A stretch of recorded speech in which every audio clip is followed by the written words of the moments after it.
তাড়াতাড়ি ম্যাডাম ছুটি দেওয়ার আগে আমাকে বাসায় পৌঁছাইতে হবে। তো বাসায়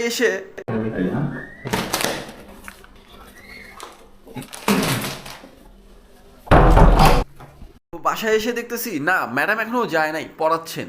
আমিও পড়বো, কিন্তু চিপসটা দিয়ে কিভাবে শুরু করব বুঝতেছিলাম না। তো একটু শাই ফিল হচ্ছিল, তো চিপসটা নিয়ে রুমে চলে গেছি। ভাবলাম যে এত চিন্তা ভাবনা করে লাভ নাই, সোজা গিয়ে রিয়ামনির পাশে বসে পড়বো অ্যান্ড তারপরে শুরু করে দিব। অ্যান্ড যেই কথা সেই কাজ, গিয়ে রিয়ামনির পাশে বসে পড়ছি, আল্লাহ ভরসা। যেমনই তোমার পছন্দের চিপস বাইরে গেছিলাম, ভাবলাম নিয়ে আসি, পরে আর খাও। সাহস করে তো বসছিলাম, কিন্তু আগে পড়া শেষ করো, তারপরে খাও। ম্যাডাম আপনার জন্য একটা আনছি, নেন খান। আমি এখানে খাইতে আসি নাই, পড়াইতে আসছি। এত ঝাল চিপস। রিয়ামনির সামনে নিজের পেস্টিসটার পাঞ্চার করি নাই, ভাবতে হবে, একটা বুদ্ধি বের